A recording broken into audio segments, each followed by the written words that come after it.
বিসমিল্লাহির রহমানির রহিম। আসসালামু আলাইকুম।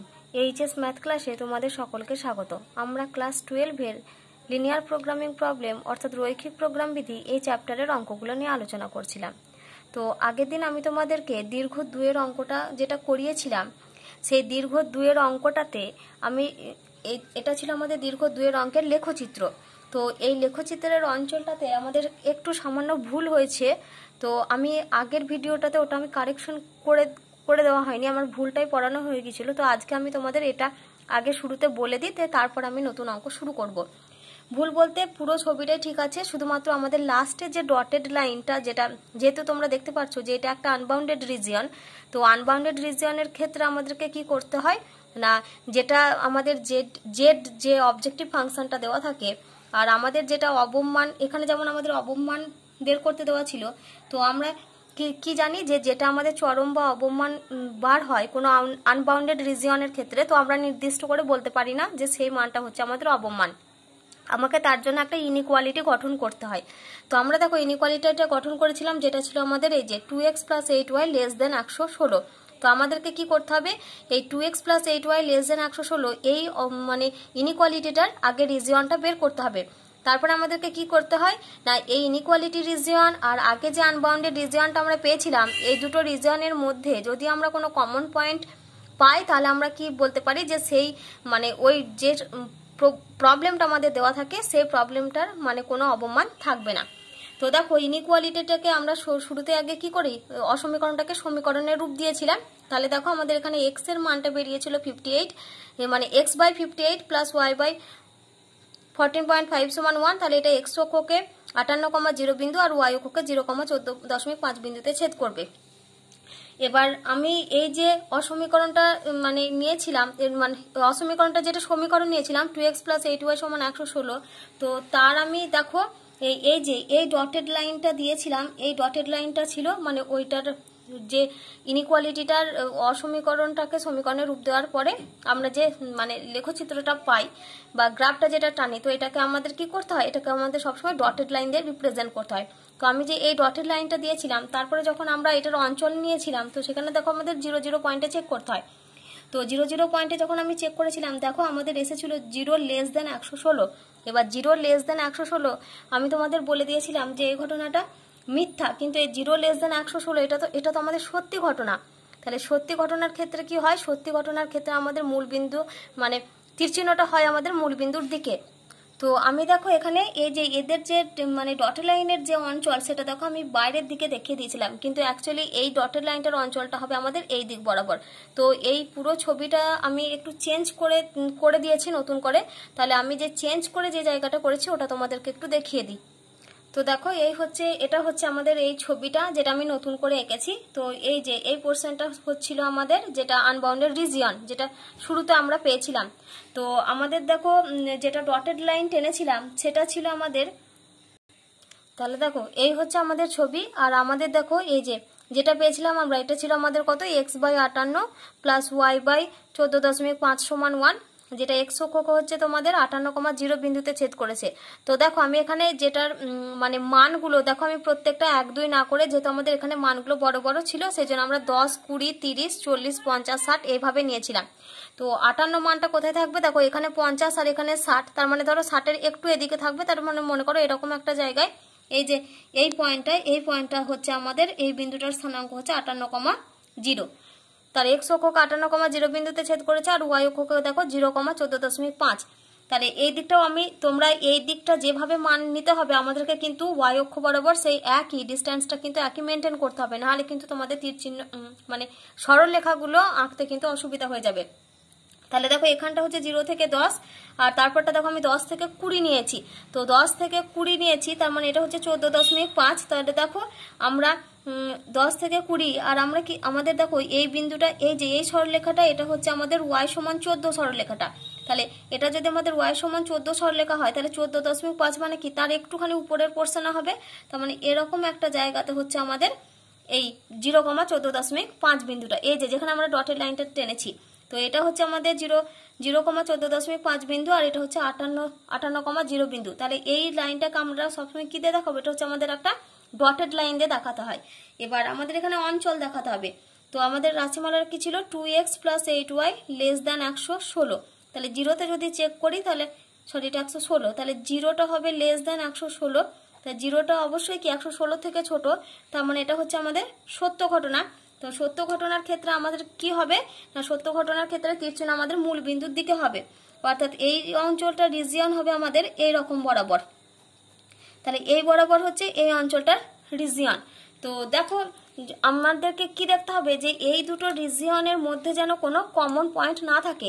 এবার হয়তো তোমাদের মনে হতে পারে যে এই বিন্দুটাতে মানে কিউ বিন্দুর স্থানাঙ্ক হচ্ছে 2,14 আর এখানকার বিন্দুটার এই ডটের লাইন এই দিকের বিন্দুটার স্থানাঙ্ক হচ্ছে 0,14.5। এবার তোমাদের মনে হতে পারে যে যখন আমরা ডটের লাইনটা টানছি আমাদের হয়তো এই কিউ পয়েন্টে ওভারল্যাপ করে গেল, কিন্তু দেখো যদিও আমাদের এই পয়েন্টে ছেদ করেও যদি যায় সরলরেখাটা মানে ডটের লাইনটা, তা সত্ত্বেও দেখো এটা হচ্ছে আমাদের কিন্তু সলিড লাইন নয়, এটা হচ্ছে আমাদের ডটেড লাইন। তো ডটেড লাইন হলেও ডটেড লাইনের জন্যই কি ডটেড লাইনের জন্য কিন্তু যদি আমাদের ওভারল্যাপ করে যায় তাহলে আমরা কি করতে পারবো মানে ওটাকে কমন পয়েন্ট নিতে পারবো না। আর দেখো দুটো রিজিয়ন কিন্তু পুরো দুদিক, এটা হচ্ছে আমাদের আনবাউন্ডেড রিজিয়ন আর এটা হচ্ছে আমাদের এই পয়েন্ট এই দিকের রিজিয়ন। তাহলে দুটো রিজিয়নের মধ্যে যেহেতু মানে কোনো কমন পয়েন্ট আমরা পাচ্ছি না, সেই জন্য আমরা কি বলবো, সেই জন্য আমরা বলতে পারি এই অঙ্কটার ক্ষেত্রে জেডের অবমান।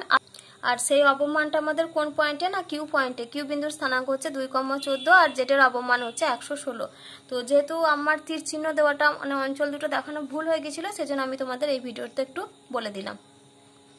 দেখো এবার আমরা আমাদের দীর্ঘ 10-এর অঙ্কটা করব। কি দেওয়া আছে এখানে দেখো যে কেলগ এক প্রকার নতুন শস্য দানা যা চাল ও ভুসির মিশ্রণ, এর মধ্যে কম করে 88 গ্রাম প্রোটিন ও কম করে 36 মিলিগ্রাম লৌহ থাকে।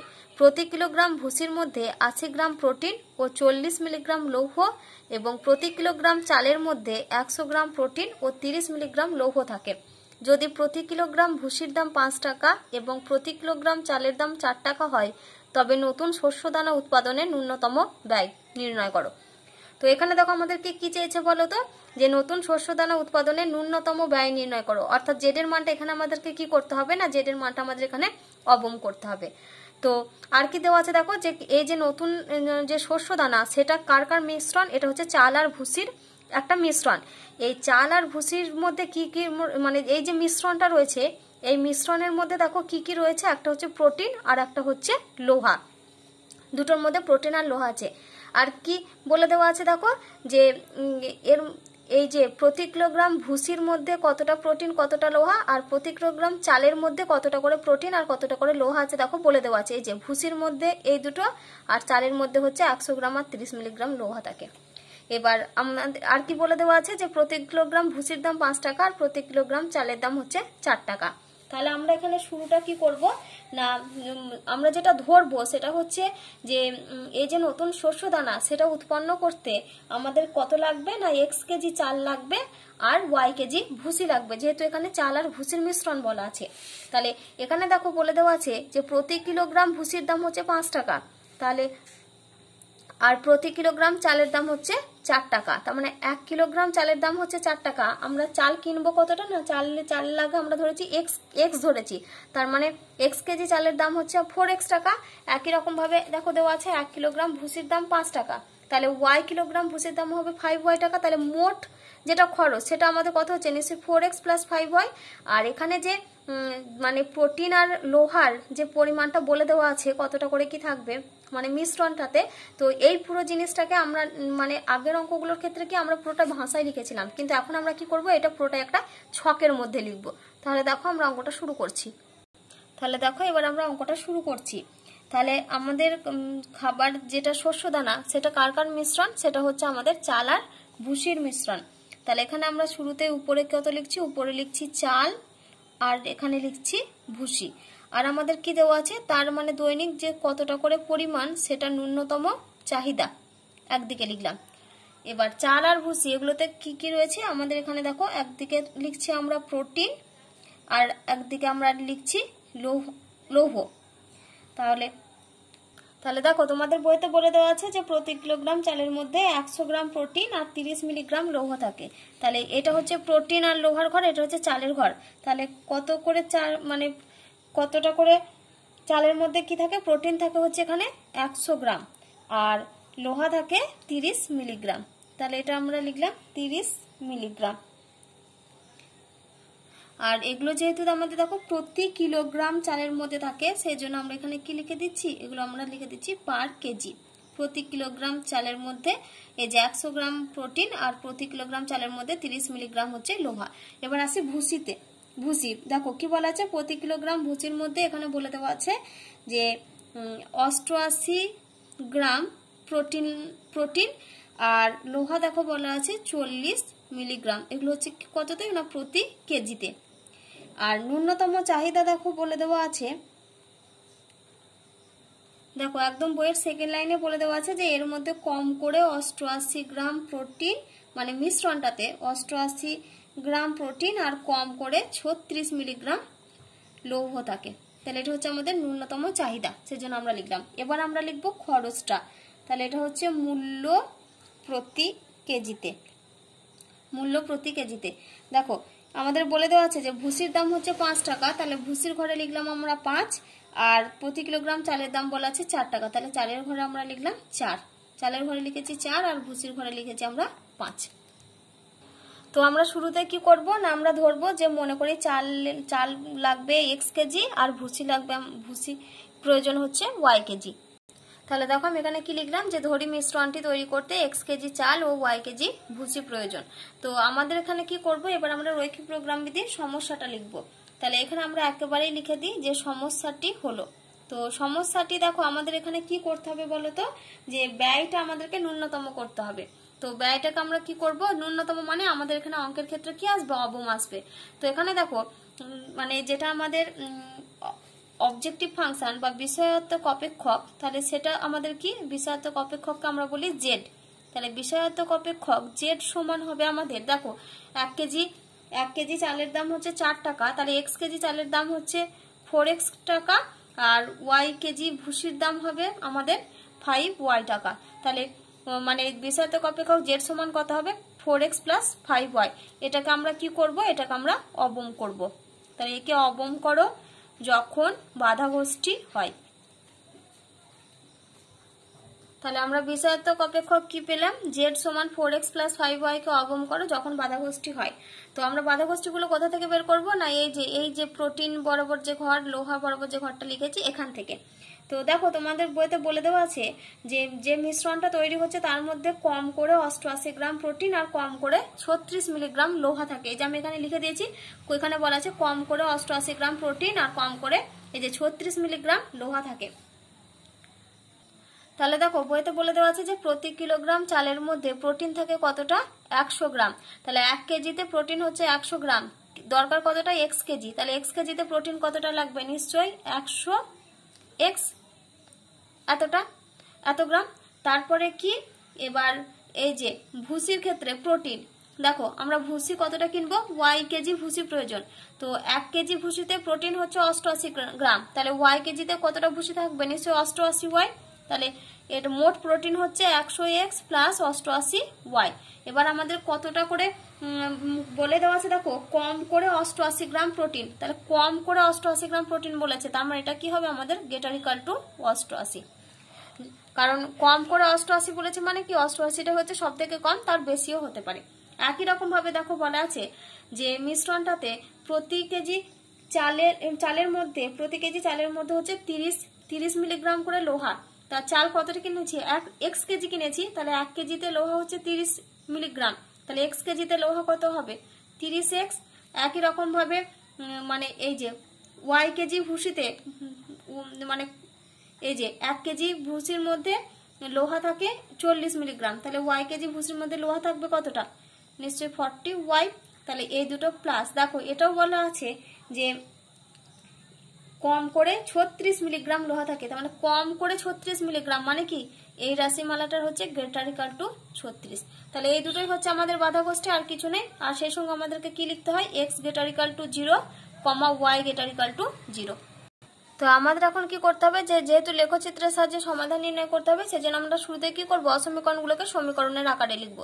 তাহলে এখানে কি লিখলাম, দেখো অসমীকরণগুলির অনুরূপ সমীকরণগুলি হলো, তাহলে শুরুটা হবে আমাদের 100x প্লাস 88y, এটা সমান হচ্ছে 88, আর একটা আমরা কত পাবো 30x প্লাস 40y এটা সমান হচ্ছে 36।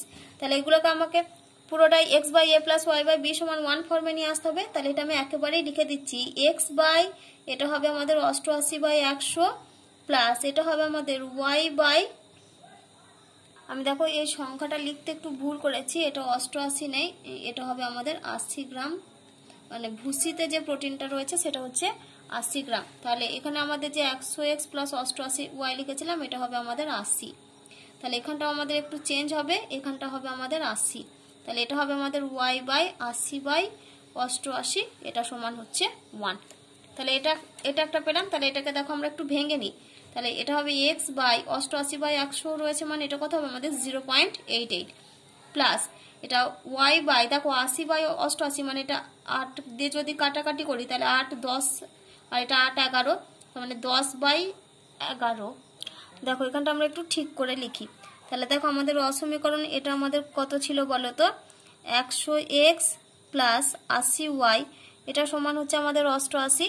তাহলে ইমপ্লাইজ দ্যাট আমরা কত পাচ্ছি দেখো, 100x by 88 plus 80y by 88 এটা সমান হচ্ছে 1।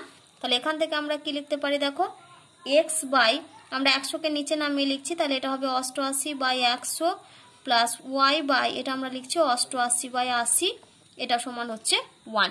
তাহলে এখান থেকে আমরা কি লিখতে পারি দেখো, implies that x by 88 by 100 মানে এটা হচ্ছে আমাদের 0.88 প্লাস আর y বাই এটা 88 বাই 80 মানে এটা হচ্ছে 8 11 88 8 10 80। তাহলে 11 বাই 10 মানে হচ্ছে আমাদের 1.1। তাহলে y বাই হচ্ছে 1.1 এটা সমান হচ্ছে 1। তাহলে এটা দেখো x অক্ষকে মানে x অক্ষকে 0,0.88 আর y অক্ষকে না সরি x অক্ষকে 0.88,0 আর y অক্ষকে 0,1.1 বিন্দুতে ছেদ করবে।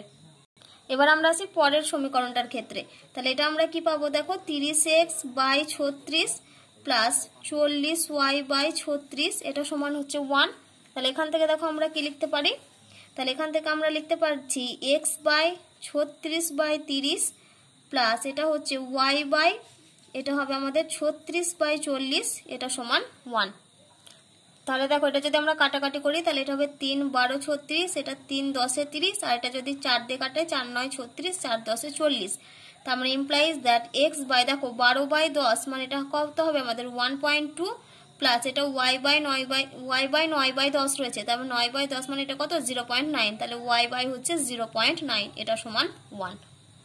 তাহলে দেখো আমরা এই দুটো হচ্ছে সরলরেখা ছেদিতাংশের আকার পেয়ে গেছি। এবার আমরা কি করব, এই দুটো সরলরেখাকে লেখচিত্রের সাহায্যে দেখাবো। তাহলে দেখো এবার আমরা লেখচিত্র আঁকবো। তাহলে এই দেখো আমাদের এক্স অ্যাক্সিস ওয়াই অ্যাক্সিস টানা হয়ে গেছে। তো এখানে দেখো আমাদের প্রত্যেকটা জিনিস কিরকম দেখো পয়েন্টে রয়েছে আর খুবই সামান্য রাশিমালা। এটা যেমন দেখো 0.88, এখানে যেমন 0.9, এটা 1.2 1.1।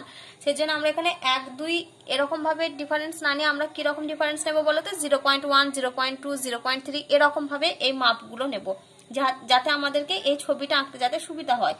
তো আমরা এখানে কিরকম করে নিচ্ছি দেখো, ধরো এইটুকু ঘর হচ্ছে আমাদের 0.1, তারপরে হচ্ছে 0.2, তারপরে এখানে আসছি আমরা 0.3, এখানে 0.4 0.5, এটা হচ্ছে আমাদের 0.6, তারপরে দেখো 0.7, তারপরে হচ্ছে 0.8, এখানে দেখো আমরা নিচ্ছি 0.9, তারপরে এখানে হচ্ছে আমাদের 1, তারপরে 1 পয়েন্ট সামথিং মানে আমাদের এদিক বরাবর চলে যাবে। একই রকম ভাবে ওয়াইটাও আমরা ঠিক একই রকম ভাবে নেব।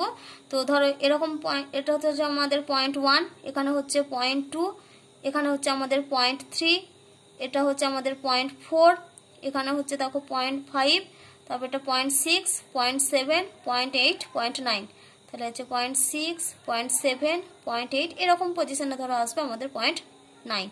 তারপরে এটা যদি আমি আরেকটু বাড়িয়ে দিই তার মানে এখানে এরকম এটা 0.9, তো তার মানে এখানে হচ্ছে আমাদের 0.1, তারপর হচ্ছে 1 পয়েন্ট সামথিং মানে আরো উপরের দিকে চলে যাবে। তো দেখো এবার আমরা যেহেতু ছবি আঁকবো, তো এটা দেখো এক্স অক্ষকে হচ্ছে 0 মানে এটা কত আছে 0.88 x বাই, তার মানে এটা হচ্ছে আমাদের এক্স অক্ষকে 0.88, 0 বিন্দুতে ছেদ করবে।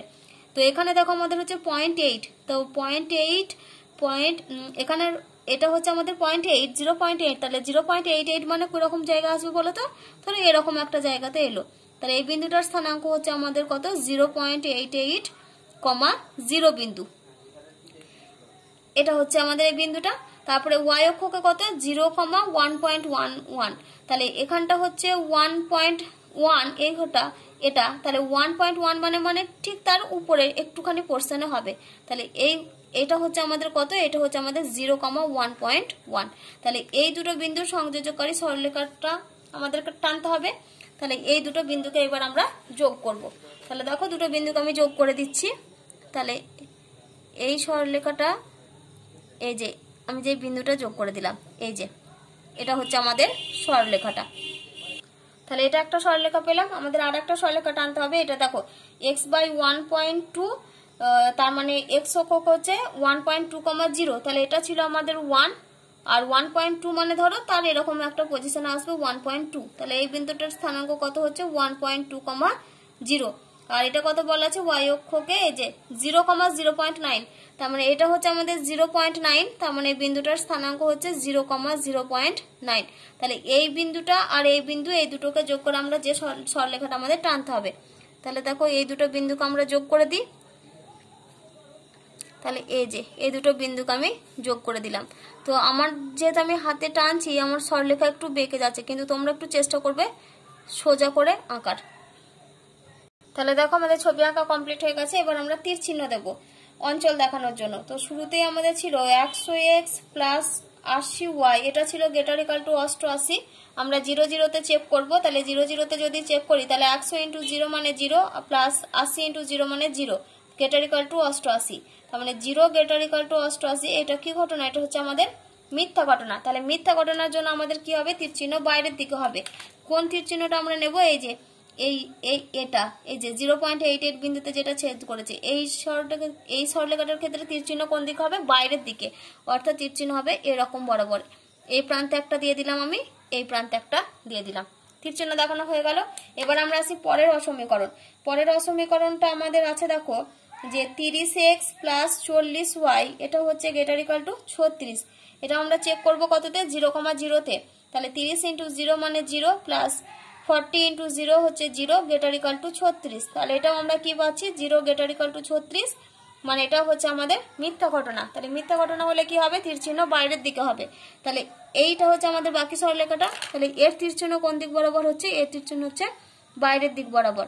এখনো বাকি থাকে কি? আমাদেরকে x greater equal to 0, y greater equal to 0 দেখাতে হয়। তো x গ্রেটার ইকুয়াল টু 0 মানে সেটা হচ্ছে এরকম বরাবর হবে, y গ্রেটার ইকুয়াল টু 0 মানে সেটা হচ্ছে x অক্ষকে টাচ করে উপরের দিকে হবে।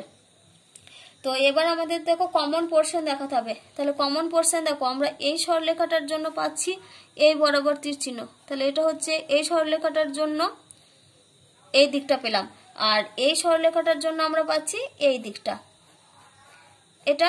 আর y অক্ষের জন্য আমরা পাবো এই পোর্শনটা, আর x অক্ষের জন্য আমরা পাবো এই পোর্শনটা।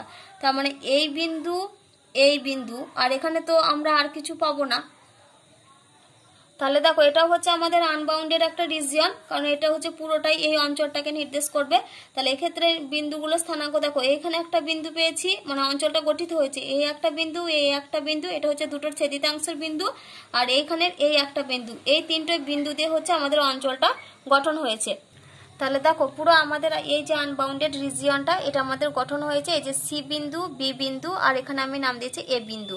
তো এ বিন্দুর স্থানাঙ্ক দেখো আমি আগে লিখে রেখেছিলাম 1.2,0, আর এখানে সি বিন্দুর স্থানাঙ্ক হচ্ছে আমাদের 0,1.1।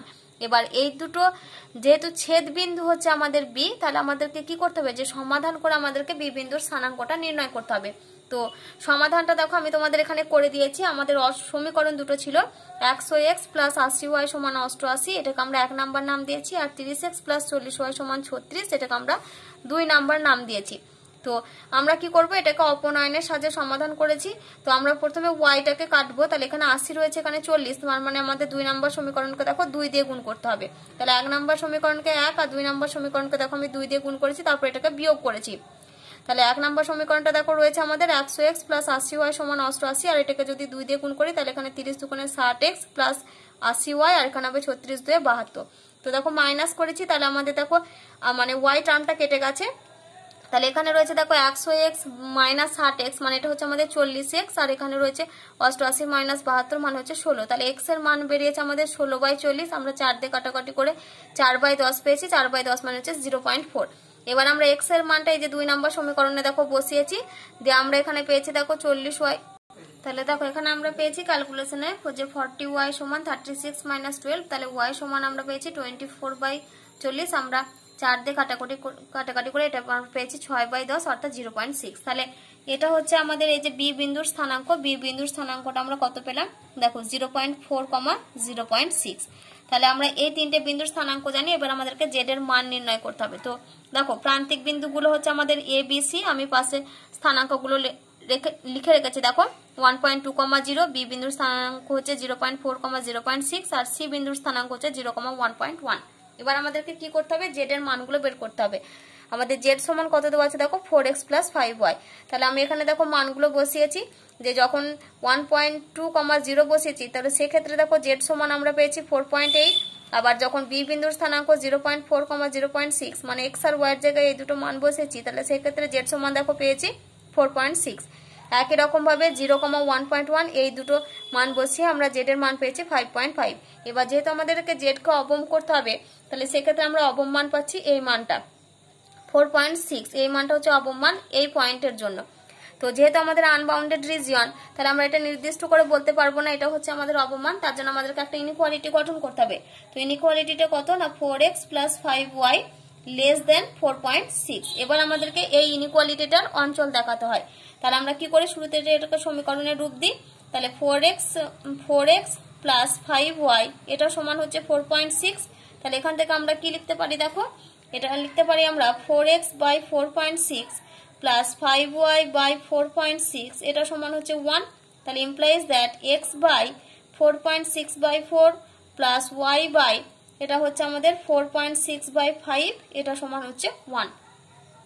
তো আমরা যদি ক্যালকুলেশন করি তাহলে আমরা পাবো x / এটা হবে আমাদের 1.15 প্লাস y / এটা হবে আমাদের 0.92 এটা সমান 1।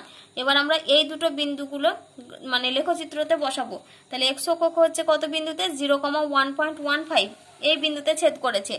তো 1.15 বিন্দু 0, তাহলে এটা হচ্ছে আমাদের 1.2 বিন্দু। 1.15 দেখো তার থেকে কম হবে, তার মানে ধরো এরকম একটা পজিশনে আসবে কত আমাদের আসবে 1.15, 0 বিন্দু।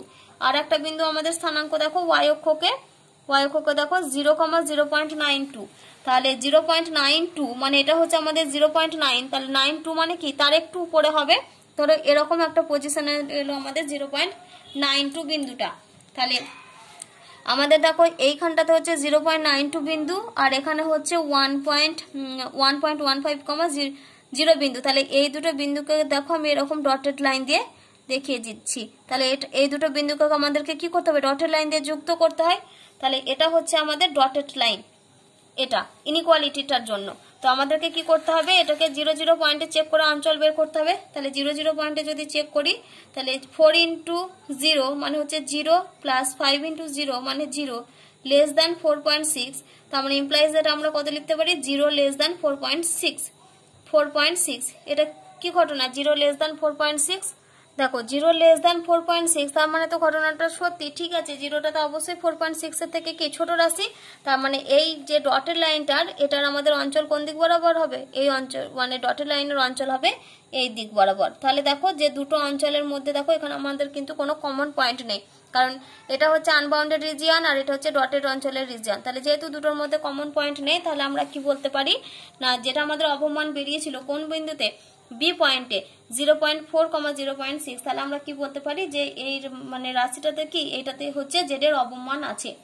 তাহলে জেড এর অবমান আছে আর জেড এর অবমানটা হচ্ছে 4.6। তো তোমাদের বইতে দেখো আনসার চেয়েছে যে ন্যূনতম ব্যয় কত।